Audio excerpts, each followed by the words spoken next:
E aí, meus amigos, vamos estudar a palavra de Deus. Hoje vamos estudar o capítulo 17 e o 18.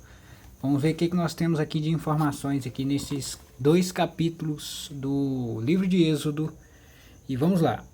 Aqui no capítulo 17, como vocês já podem ver, nós temos o título A água da rocha em Refidim. É isso que a gente vai estudar, né? Então vamos lá. O versículo que eu marquei é o versículo 3, que diz assim: Tendo aí o povo sede de água, murmurou contra Moisés e disse: Por que nos fizeste subir do Egito para nos matar de sede, a nós e a nossos filhos e aos nossos rebanhos? Lembra, irmãos, que anteriormente a gente viu que o povo estava murmurando porque queria comer carne, né, e pão. E Deus mandou o pão, né, e carne para o povo comer. Agora que outra situação, o povo está com sede, né, e começa a reclamar porque eles querem beber água, né? Tendo aí do povo sede de água, murmurou contra Moisés, disse: Por que nos fizeste subir do Egito para nos matar de sede a nós e a nossos filhos e aos nossos rebanhos? Então Deus amorosamente, né, sempre cuidando do povo, mostra onde tem água, né? E por incrível que pareça, aqui acontece um grande milagre. Que aqui eu poderia ter marcado, como eu comecei a marcar lá de verde lá no Novo Testamento, eu já tinha passado aqui no Antigo Testamento e marcando os versículos, os capítulos, os títulos, né, com essas cores. Mas como aqui se trata de um milagre da natureza, você poderia fazer daquela mesma forma, marcar o título, né, as linhas de verde, não, as linhas de ou azul ou de laranja, e marcar as bolinhas aqui de verde, como se trata de um milagre, né, da natureza. Porque, como vocês sabem, no deserto dificilmente encontra água. E a maioria tem muitos casos que só tem rochas, né, e areia. E nesse caso aqui estava num deserto onde dificilmente ia encontrar água. E ali só encontrava rochas, certo? E Deus milagrosamente faz com que de uma rocha saísse água, né? E isso só o milagre de Deus mesmo. E olha só que interessante aqui, ó. Vamos ver o que está escrito aqui no versículo 6. Diz assim, ó: Eis que estarei ali diante de ti. Aqui é Deus falando com Moisés. Sobre a rocha, em Horebe. Ferirás a rocha, e dela sairá água, e o povo beberá. Moisés assim o fez na presença dos anciãos de Israel. Olha só que interessante aqui, ó. Deus, ele falou para Moisés, nessa situação, ferirás a rocha. Não sei se você lembra que tem outra situação que Deus fala: falarás a rocha e sairá água, né? Então, nesse caso aqui, o primeiro caso, né, que Deus fala para Moisés tirar a água da rocha, ele diz: ferirás a rocha, com o cajado que ele tinha na mão, né? E o que acontece? A outra situação que a gente vê que Deus falou para falar a rocha, está aqui no livro de Números, capítulo 20, versículo 8. Depois a gente vai aqui nesse outro aqui, ó, tá em João, João 19, 34. Vamos ver que referência temos para fazer ligação com este versículo aqui. Ferirás a rocha e dela sairá água, e o povo beberá. Certo? Mas vamos lá. E lembra do que eu falei, né? Que Jesus falou, ó, nem só de pão virá o homem, mas sim de toda a palavra que procede da boca de Deus. Então, se Deus falou para Moisés ferir a rocha, ele tinha que ferir a rocha. Não tinha que fazer outra coisa, certo? Tem que obedecer a palavra de Deus do jeito que ele pede, certo? Que ele sabe que é melhor para nós. Então, se Deus falou para Moisés, ferirás a rocha, Moisés tinha que ferir a rocha. Mas vamos lá, analisar aqui primeiro, ó, Números 20, versículo 8. Que leu de Números, capítulo 20, versículo 8, se encontra aqui, diz assim, ó. Aqui, disse o Senhor a Moisés: Toma o bordão, ajunta o povo, tu e Arão, teu irmão, e diante dele falai a rocha, e dará a sua água. Assim lhes tirareis água da rocha, e dareis a beber à congregação aos seus animais. Lembra que eu falei, né? Que tem que obedecer a voz de Deus, a palavra de Deus. Na outra ocasião que a gente acabou de ver, Deus fala: ferirás a rocha. E Moisés foi lá e feriu a rocha e saiu água. Nesse caso aqui, Deus já fala, ó, falai a rocha. Moisés só tinha que falar para a rocha e ia sair água da rocha. Mas como Moisés já estava irritado com o povo, de tanto o povo murmurar, o que Moisés fez? Moisés levantou a mão e feriu a rocha 2 vezes com seu bordão. Saíram muitas águas e bebeu a congregação e os seus animais. Então ele desobedeceu a palavra de Deus, e como você sabe, ele foi punido. Deus não permitiu ele entrar na cidade, na terra prometida, por causa dessa desobediência aqui que ele fez. Que ele feriu a rocha, Deus tinha falado, falar é a rocha. Então não pode confundir. Se Deus fala para ferir a rocha, porque é para ferir. Se Deus fala só para falar a rocha, então é para falar. Certo? Para você ver como a palavra de Deus, ela é eterna, ela não muda. Se Deus falar uma coisa, tem que ser daquele jeito. Certo? Então vamos voltar lá de novo.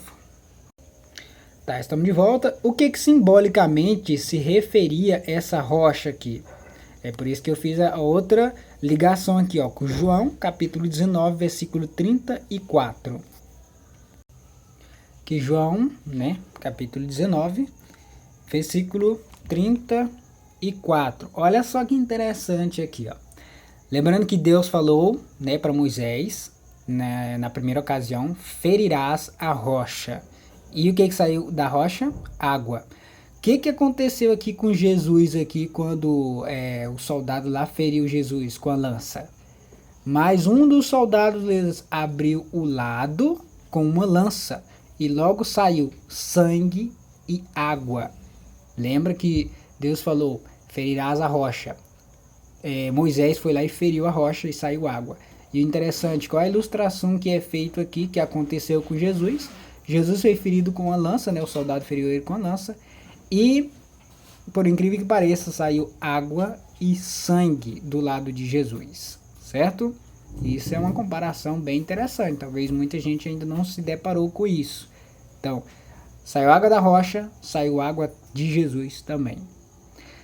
Êxodo 17:6. Vamos voltar. Então, estamos de voltas aqui.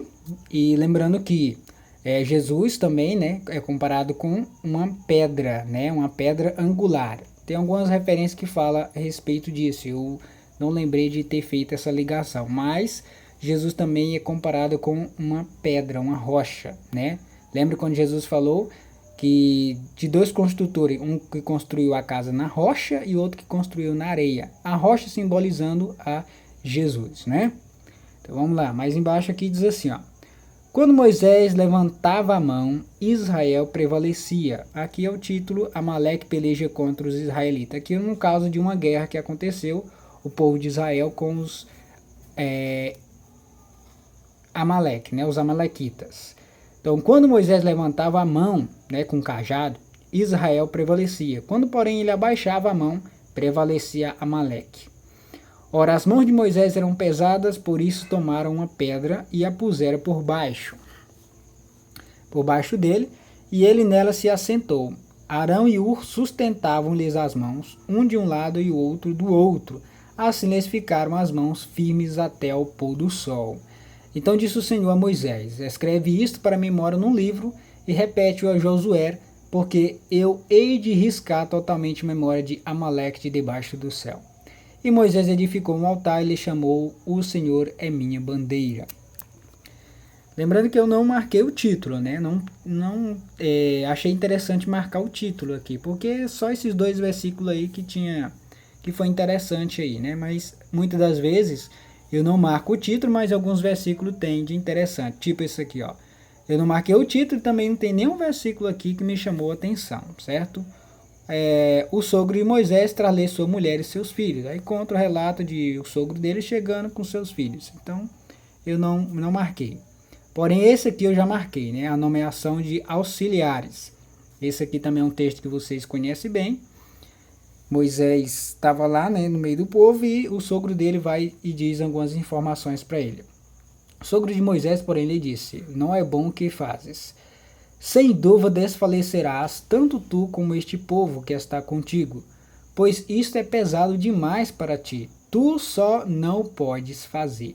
Isso aqui pode trazer para nós, irmãos, um ensinamento muito interessante, que muitas das vezes a gente quer vencer na vida sozinho, sem pedir ajuda a ninguém, e isso não é certo, isso é errado. Todos nós necessitamos um do outro, certo? Até os ricos, eles precisam de alguém para ajudar eles. Até porque esses prédios, essas mansões que são construídas, precisou de alguma pessoa que seja pobre para construir aquela casa, um pedreiro. Não foi um rico que estava ali na mão na massa fazendo. Então todo mundo precisa um do outro. E versículo 19 diz assim, ó: ouve, pois, as minhas palavras, eu te aconselharei, e Deus seja contigo. Representa o povo perante Deus, leva suas causas a Deus. Ensina-lhes os estatutos e as leis, e faz-lhes saber o caminho em que devem andar, e a obra que devem fazer. Procura dentre o povo homens capazes, tementes a Deus, homens de verdade, que aborreçam a avareza. Põe-nos sobre eles por chefes de 1000, chefe de 100, chefe de 50 e chefes de 10. Então, o sogro de Moisés estava dando algumas informações, instruções aqui para ele, né? Provavelmente o Espírito Santo que colocou isso no coração do sogro de Moisés para passar essa informação para eles. Por que Deus não falou diretamente para Moisés esse tipo de coisa? Muitas das vezes Deus ele não precisa falar diretamente conosco, né, e mandar um anjo. Ele usa pessoas para falar conosco. Foi esse caso aqui do sogro de Moisés. Então ele viu que estava sendo muito pesado para Moisés carregar tudo aquilo. Todos os problemas que tinha no meio do povo, todos eles, cada um tinha que se apresentar diante de Moisés. Moisés tinha que resolver a situação. Aí o que acontece? O sogro de Moisés deu essa ideia. Só as coisas bem mais complicadas, bem mais complexas, teria que chegar a Moisés. Mas outras coisas podia escolher homens, né, capazes. E aqui ainda deu as características aqui, ó, homens capazes, tementes a Deus, homens de verdade, que aborreçam a avareza. Então esses homens eram escolhidos para resolver alguns casos daquela multidão. Até porque, gente, como a gente viu lá mais atrás, quando o povo saiu do Egito, a gente viu que só de homens era 700 mil, fora mulheres e crianças. Então era mais de 1 milhão de pessoas. Já pensou quantos problemas tinha no meio daquela multidão? E só Moisés resolvendo essas coisas? Então por isso que deu essa ideia aqui. E foi muito boa. E hoje a gente sabe que na igreja também precisa de pessoas também. E homens desse jeito aqui. Homens capazes, tementes a Deus, homens de verdade, que aborreçam a avareza. Para fazer a obra de Deus, né? E avante. Então vamos lá, aqui mais embaixo, aqui é já outro título, vou deixar isso aqui para o próximo vídeo. Então meus irmãos, espero ter ajudado vocês aí também, né, mais 2 capítulos aí do livro de Êxodo, e espero ter ajudado vocês a aprender, a entender mais algumas informações, coisas interessantes que a gente viu nos capítulos de hoje, né. Então já vai deixando um joinha aí se você gostou do vídeo de hoje, para incentivar a fazer mais novos vídeos aí. Então Deus abençoe você e sua família e até o próximo vídeo. Tchau, tchau.